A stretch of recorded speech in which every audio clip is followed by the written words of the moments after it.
L'chaim. Né le Shabbat après l'Akh BaOmer, le jour de Yom Ilula de Rabbi Shimon ben Yochai, le jour où il a quitté le monde, il a demandé qu'on se réjouisse ce jour-là. En plus, on sait que le Harizal, grand-mère de la Kabbalah qui a vécu il y a environ 450 ans, il avait l'habitude d'aller à Méron pour l'Akh BaOmer, le 18e jour du mois de Iyar, le jour de Ilula de Rabbi Shimon ben Yochai, de rester là-bas pendant 3 jours. Donc les jours qui suivent sont encore dans l'esprit de l'Akh BaOmer, en plus du fait que chaque Shabbat est toujours toujours là pour élever tous les jours de la semaine. Alors, par la force de Rabbi Shimon ben Yochai, qui a dévoilé la profondeur de la Torah, et des choses extraordinaires qui sont tout à fait au-delà du monde, mais dans le monde, qu'Akadosh Baruch Hu bénisse chacun dans ce qu'il a besoin matériellement et spirituellement, avec une excellente vie, avec une excellente santé, avec des enfants, avec trouver son mazal, avec une bonne parnassa, et toujours dans la joie, le bonheur qu'on puisse recevoir Mashiach Nar L'Chaim. Une des particularités de Rabbi Shimon ben Yochai, c'est son dévoilement de la profondeur de la Torah. Le Zohar, et n'en parlons pas, le jour même où il a quitté le monde, qu'il a dévoilé des sujets cachés de la Torah qu'il n'avait jamais fait jusqu'à présent. Chaque année, lorsque ça arrive à nouveau, ce jour-là, ce jour qui est d'ailleurs appelé aussi le jour de Matan Torah, de Pnimiut Torah, le don de la Torah, de la profondeur de la Torah, ce grand jour de l'Akh BaOmer, à nouveau, s'éveille cette notion-là, tout le travail de Rabbi Shimon ben Yochai de dévoiler la profondeur de la Torah. Cette profondeur de la Torah qui nous apprend à dévoiler notre profondeur. La profondeur dans notre juif, la profondeur, comment voir le monde, la profondeur de Dieu. Voir les choses de manière plus profonde et pas seulement de manière extérieure. Alors, en d'autres mots, ces jours-là, c'est un jour dans lequel on doit arrêter de voir les choses juste extérieurement. On doit maintenant s'appliquer pour voir les choses de manière plus profonde. C'est peut-être la raison pour laquelle, que chez le rabbi de Chabad, c'est écrit dans la Yom Yom que l'Admour HaEmtsaï avait l'habitude de sortir le jour de l'Akh BaOmer, il donnait des brachot, on attendait toute l'année l'Akh BaOmer. Et particulièrement, ces bénédictions étaient pour ceux qui n'avaient pas d'enfants. Et chez le rabbi aussi, par dizaines de personnes qui n'avaient pas d'enfants pendant des années.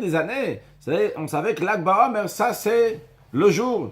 Je dis on savait, mais on le sait toujours, aujourd'hui aussi. L'Akh BaOmer, c'est un jour pour demander des brachot, pour des bénédictions, pour avoir des enfants, pour ceux qui n'ont pas eu d'enfants. Alors peut-être le lien, l'idée, c'est que Rabbi Shimon ben Yochai dévoile la profondeur. Dans la profondeur, il y a un potentiel, il y a des choses extraordinaires qui sont là.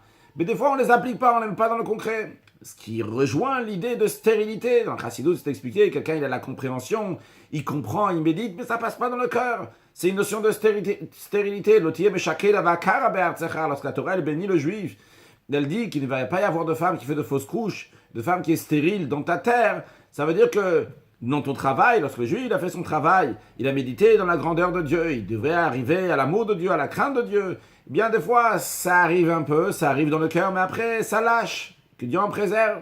Ça, c'est faire une fausse couche. Il peut y avoir aussi que la personne a bien médité, elle a fait tout ce qu'il fallait, mais concrètement, ça ne vient pas dans le cœur, c'est stérile. Lorsque ça arrive le jour de l'Akh BaOmer, ça s'ouvre. On débloque tout ça parce qu'on dévoile la profondeur. Donc on dévoile la profondeur, il y a tout le potentiel qui peut arriver, qui se trouve ici. Le rabbi explique à propos, lorsque les Juifs ont traversé la mer Rouge, qu'il y a eu des arbres qui ont poussé dans la mer Rouge, et pas seulement qu'il y avait des arbres qui étaient là-bas, mais il y avait même des fruits. Pourquoi il y avait besoin de tout ça? Le rabbi explique que c'est pas qu'il y avait besoin, mais lorsque la profondeur se dévoile, la mer s'est ouverte maintenant. C'est-à-dire que ce qui est profond se dévoile. Eh bien, quand la profondeur se dévoile, il y a tout qui se dévoile. Ça va jusqu'au bout. C'est pas question de est-ce qu'il y a besoin, il n'y a pas besoin. On a dévoilé la profondeur, alors il y a tout qui est là, tout le potentiel s'est dévoilé. Lorsque ça arrive le jour de l'Akh BaOmer, il y a tout le potentiel qui se dévoile. Et quand notre potentiel il se dévoile, c'est à ce moment-là qu'on doit faire un déblocage. On doit débloquer maintenant, arrêter d'être stérile, dévoiler notre profondeur, dévoiler notre potentiel, voir l'autre avec tout son potentiel. Et à ce moment-là, les choses, ils changent tout à fait. Et ça, c'est un des sujets donc, de l'Akh BaOmer. Pour lier ça, le paracha de Behar Sinai. Behar Sinai, on va faire ce déblocage-là en voyant comment on fait un déblocage sur Behar Sinai. Behar veut dire la montagne. Sinai veut dire le mont Sinaï. C'est quoi la particularité du mont Sinaï? C'est que c'était une montagne qui était la plus petite. Il y avait le mont Carmel, le Tavor, une montagne qui est belle, une montagne qui est grande. Ah, Dieu va donner la Torah sur moi? Non, Dieu dit je donne la Torah sur la petite montagne. Dans ce cas-là, pourquoi Dieu l'a donné sur une montagne? Il ne fallait pas du tout donner sur aucune montagne. Donne dans la plaine, dans la vallée, mais non pas sur une montagne. Mais justement, ici, il y a un paradoxe, et ce paradoxe doit avoir lieu dans toutes les étapes de notre vie, spirituellement et matériellement, puisque le matériel découle du spirituel. Un juif, il doit savoir qu'il doit être un béhar, il doit être une montagne, il doit être fier de ce qu'il est. Il a une fierté, il a une montagne, il s'impressionne de rien du tout, comme une montagne qui est grande, qui est forte. Il n'y a rien du tout qui va l'empêcher de faire quoi que ce soit. Mais d'un autre côté, ce har-là, cette montagne-là qui est forte et puissante, doit avoir le Sinaï, doit avoir l'humilité, doit avoir la petitesse, le Kabbalatol, le fait de recevoir le joug de Dieu. Ta grandeur dépend de quoi? Parce que Dieu, il t'a choisi. Donc, en d'autres mots, toi, t'es pas grand-chose, mais toute ta grandeur, c'est quoi? C'est parce que tu es attaché à Dieu. Donc, il y a le Behar ici, il y a cette montagne. Mais d'où vient cette montagne? C'est quoi cette montagne? C'est une montagne qui est divine. C'est pas une montagne orgueilleuse qui écrase l'autre. C'est une montagne qui s'impressionne pas, qui fait ce qu'elle doit faire. Ça, c'est un juif. On raconte une histoire qui est liée avec la fête de Purim, mais elle est liée aussi avec l'Ag BaOmer. Puis on sait que le jour de Purim, l'Ag BaOmer tombe toujours la même date. Par exemple, cette année, en 5779, en 2019, le Purim c'était jeudi. Donc l'Ag BaOmer aussi c'est jeudi. C'est toujours la même date.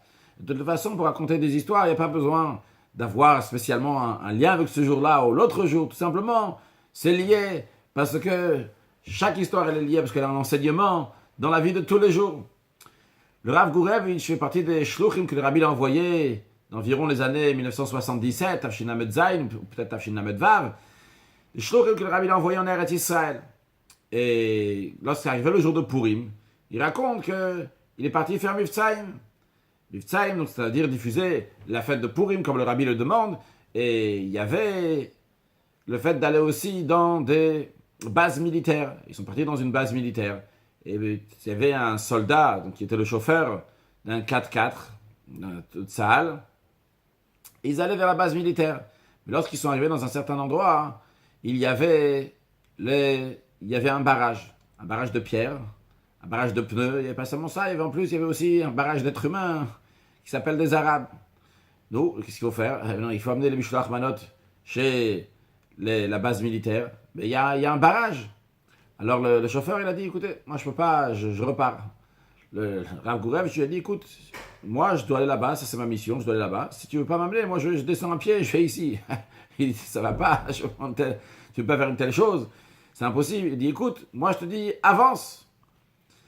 Il dit, quelle évidence tu me dis d'avancer? Il a dit, avec l'évidence que tout simplement je suis un émissaire du Rabbi. Et le Rabbi, avant qu'on parte, le Rabbi a dit qu'il prend sur ses épaules, il prend la responsabilité de shluchim, de ses émissaires. Moi, ma mission, c'est d'aller là-bas à la base militaire, dans une Mishloach Manot. Il y a des choses comme ça ici, à droite, à gauche, ça ne m'intéresse pas, nous on doit aller. Bien, le chauffeur a été convaincu, parce que quand Chassid il parle, ça sort du cœur, ça rentre dans le cœur. Alors, ça va. Le chauffeur, il a décidé, il a appuyé sur l'accélérateur, il a sauté comme ça. Il s'en est ressorti de l'autre côté du barrage, il y a quelques pierres qui ont volé, et ils ont avancé, ils sont arrivés là-bas. Lorsqu'il arrive, le général, il le voit, il dit au chauffeur, comment t'es arrivé ici? Il n'y avait pas un barrage là-bas, du côté de Shrem? Il dit oui. Il dit, comment t'as passé là? Comment t'as pu prendre cette responsabilité? Il dit, c'est pas moi. C'est ce jeune homme-là, ce Chabad, ce Lubavitch. Alors il lui demande à lui, alors, par quel droit tu as fait ça? D'où tu avais une si grande confiance? Il dit, c'est mon Rabbi. Le général, il dit, tu sais quoi, j'ai amené tous les soldats ici, il y avait 300 soldats. Tu vas leur raconter ton histoire. Il leur racontait, ils étaient très contents, avec une grande joie, etc. Ils ont fait la fête de Purim, après il est reparti. Il me semble que c'était à Yerushalayim qu'il est reparti. Après, lorsqu'il était là-bas, il a raconté au Rav Bloy ce qui s'est passé. Le Rav Bloy, il a dit ça, il faut écrire au Rabbi une histoire comme ça. En effet, il a téléphoné donc au secrétaire du Rabbi, Rav Binyamin Klein, et il a raconté toute l'histoire. Et le Rav Binyamin Klein, il a dit, ok, très bien, merci. Il est transmis au Rabbi. Le soir même, lorsque le Rabbi faisait Farbrengen, toujours après Purim, à la fin de Purim, il y avait le Farbrengen. Et depuis le début des années 70, les chassidim dans le monde avaient en retransmission, lorsque le Rabbi parlait, ils pouvaient écouter. Alors c'est différentes horaires évidemment. S'il était 9h en Amérique, en France, il était 3h du matin, même en Israël, donc le décalage horaire. Mais les chassidim se réveillaient, ils écoutaient la retransmission. Et pendant que la retransmission du soir, donc à Yerushalayim aussi, ils écoutaient. Il y a le Rav Gurevitch, il entend comment le Rabbi parle. Il dit, le Rabbi dit, j'ai reçu des informations, un miracle de Purim qui s'est passé, pas il y a longtemps, mais notre année à nous, Tavshin Lamed Vav. Il raconte l'histoire qui s'est passée avec le Rav Gourevitch, il raconte comment les choses sont bien passées, il n'y a pas eu de mal ni pour les Arabes, ni pour les Havdil, ni pour les Juifs, que tout s'est bien passé, ils ont pu faire leur mission. Évidemment, l'enseignement que le Rabbi dit, c'est qu'un Juif, il décide, b'chol tokef, avec toute force, de faire ce qu'il doit faire, eh bien, toutes les choses même qui peuvent déranger, empêcher, il y a tout qui tombe. Ça, c'est l'idée de Behar. Behar, d'être fort, d'être voir. Je suis sûr et certain que ça, c'est la volonté d'Akadosh Baruch Hu, où il n'y a rien qui va m'arrêter. Je suis comme une montagne qui est haute, qui est grande, qui est forte, qui avance là où il faut. Mais d'où il a eu cette force-là, cette montagne-là? C'est pas une montagne d'orgueilleuse. Moi, je suis plus fort et moi, j'ai des bras qui sont plus musclés que ces Arabes ou ces soldats ou quoi que ce soit. Pas du tout. Tout simplement parce que Sinaï, c'est une petite aide. Moi, j'ai une mission à faire. Ma mission, c'est dans le Mishloach Manot là-bas. Alors, il y a l'un, l'autre. Ça ne m'intéresse pas tout ça. Moi, je vais aller avec toute la force. Je vais faire ce que je dois faire.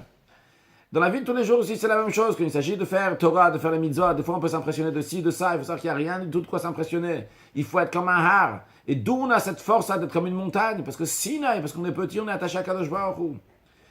On dit dans la vie de tous les jours sur le plan spirituel, mais sur le plan aussi dans la vie ordinaire.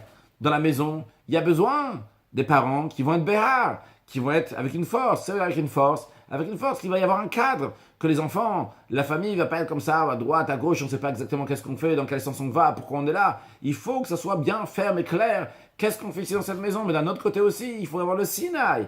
Il faut avoir aussi cette petitesse, cette finesse, cette humilité, la manière de présenter les choses qui ne sera pas de manière arrogante, de manière qui est écrasante, mais de manière qui fait participer aussi les autres. De même, dans la vie de couple, avec le conjoint. Évidemment, il faut savoir exactement qu'est-ce qu'on veut dans la vie. Tu ne veux pas juste comme ça tourner aujourd'hui comme ci, aujourd'hui comme ça. Savoir quel est notre principe dans la vie.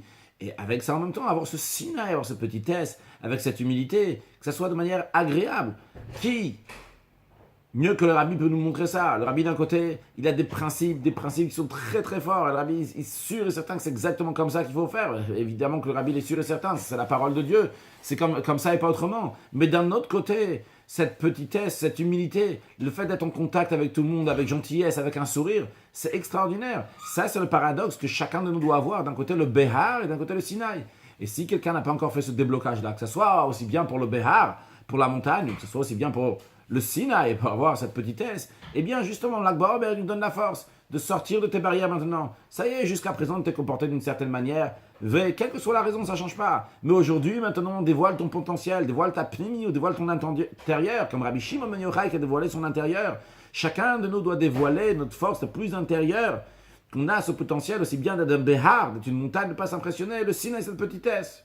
Dernièrement, il y a eu un discours donc, qui a fait du bruit, celui de Danny Danon, qui est l'ambassadeur donc, aux États à New York, donc, qui représente Eretz Israël, et qui a parlé à l'ONU. Il a dit une chose que le Rabbi a dit déjà des centaines, peut-être des dizaines de fois seulement, je ne sais pas combien de fois, mais en tous les cas que le Rabbi a tellement insisté, qu'on va à l'ONU pour parler de Eretz Israël. Pourquoi tu dis l'ONU nous a permis en 1948, ou il y a ci, il y a ça. Il faut dire une chose, tu dis voilà, il y a la Bible, il y a la Bible, dans la Bible il y a écrit que Eretz Israël ça appartient aux Juifs. Et il a fait. Et il a dit, il a sorti sa kippa, il l'a mis sur la tête, il dit voilà, je vais vous lire ce qu'il y a écrit ici dans la Bible, comment ça appartient, Eretz Israël appartient aux Juifs. Ça, c'est comment le Juif il se représente devant le non-Juif. Si, il vient comme de la poussière. Bon, vous avez dit, vous êtes d'accord, tu viens avec les mêmes mesures, c'est peut-être pas une montagne. Quand tu viens avec une montagne, avec une force qui est beaucoup plus grande, c'est pas la tienne, c'est la Bible, c'est ce qu'Akadosh Baruch Hu il a dit. Le Rabbi a dit plusieurs fois, les Goïm aussi ils croient à la Bible, ce qui est écrit dans the Bible, c'est le Holy Bible, c'est saint, c'est Kadosh. Alors vas-y, dis la vérité, pourquoi tu as besoin de venir avec d'autres choses? Et grâce à Dieu, il a fait. Quels sont les impacts? Sûrement, on va les voir bientôt, Bezrat Hashem. Mais quand un juif, il va avec fierté, avec un har, eh bien, à ce moment-là, même le non-juif, même à l'extérieur, il apprécie. Par contre, si un juif, il ne va pas comme un har, il n'est pas comme une montagne. Mais au contraire, il est comme ça, toujours comme ça, méfiant, peut-être, il va voir ce qui se passe. Eh bien, il n'apprécie pas, dans la vie de tous les jours aussi. Les gens, ils aiment bien des gens qui ont leurs idées claires. Et même s'ils ne sont pas d'accord. C'est des gens qui ont leurs idées claires, ils sont comme une montagne même. Ils ont la force, eux, ils se comportent comme il faut, ils écrasent personne, ils embêtent personne. Peut-être ils embêtent, oui, parce que ça embête l'autre il s'embête que lui, il fait ça. Mais lui, il fait ce qu'il doit faire. Lui, il met sa kippa, il met ses tzitzit, il laisse sa barbe, il mange kasher, il fait son Shabbat. Il fait ce qu'il doit faire, pas pour embêter qui que ce soit. Lui, il va dans son chemin. L'autre, il apprécie. Le monde, il apprécie. Que ce soit le juif qui apprécie, que ce soit le goy aussi qui va apprécier. Tout le monde va apprécier. Pour cela, il y a besoin du Har, le Sinaï, cette montagne et le Sinaï.